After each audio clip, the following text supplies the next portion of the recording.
அனைவருக்கும் வணக்கம். அத்தேவற்றே ஆயிரம் மொழிமேல் ஒற்றுமை கெடுதல் தெற்றற்றன்றே அவற்று முன் வரும் வல்லெழுத்து மிகுமே. ஸோ இந்த நூற்பா அத்து சாரியை வற்று சாரியை வரும்பொழுது நடக்கின்ற அந்த புணர்ச்சியை விளக்குகிறது. இப்போ களத்துக்குறை என்ற எடுத்துக்காட்டை வைத்துக்கொண்டு நம்ம இதை விளக்குவோம். இப்போ எப்படின்னு பார்த்தீங்கன்னா, களன் என்கின்ற சொல் அதன் அத்து என்கின்ற சாரியை வருகிறது. அதனோட குறை களன் குறை சேரும் பொழுது அத்து என்கின்ற சாரியை இடையில் தோன்றுகிறது. அப்போ இதில் என்ன சொல்றாருன்னா, அத்தியவற்ற ஆயிரம் மொழிமேல் ஒற்றுமை கெடுதல் தெற்றென்று. அப்போ இந்த ஒற்றுமை கெடல் வேண்டும். அப்படி கெடும்பொழுது என்ன ஆகுதுன்னா, கள அத்து அப்படின்னு வருது. நமக்கு முன்பே தெரியும், அத்தின் அகரம் அகரமுனை இல்லை அப்படின்னு சொல்லி வந்துடும். அதனால் இது அகரம் சென்ற பிறகு களத்து என நிற்கிறது.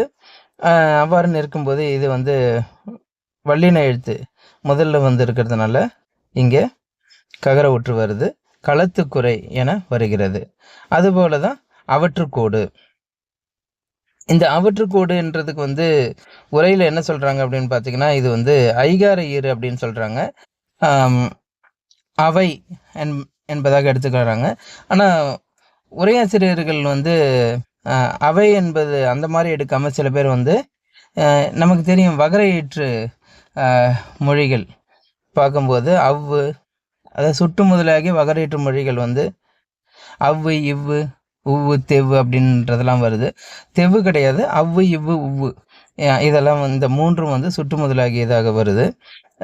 அந்த மாதிரி எடுக்கும்பொழுது என்ன ஆகுது அப்படின்னு பார்த்தீங்கன்னா, வற்று. அப்போ இதில் இருக்கின்ற அந்த ஒற்றுமை கெடுதல் அப்படின்றது முடியுது. அதுக்கு அடுத்தது வற்று கூட கோடு என வரும்பொழுது அவற்று கூட்டல் கோடு அவற்றுக்கோடு என ஆகிறது. இது ஐகாரமாக எடுக்க வேண்டாம் அப்படின்றது தான் என்னுடைய கருத்தாகவும் இருக்குது. அது பின்னாடி வருகின்ற இந்த சுட்டு முதல் வகர எழுத்துக்களுக்கான ஒரு நூற்பா இருக்குது. அந்த நூற்பா வரும்போது உருவியலில் வரும். அந்த நூற்பா வரும்பொழுது நம்ம இந்த பகுதியை பார்க்கலாம். அதே நேரத்தில் ஐகார ஈற்று சொற்கள் புணர்ச்சியில் எப்படி வரும்ன்றது உயிர்மயங்கியலில் இருக்குது. அந்த பகுதியிலையும் இது நம்மளால் பார்க்க முடியும். நன்றி, வணக்கம்.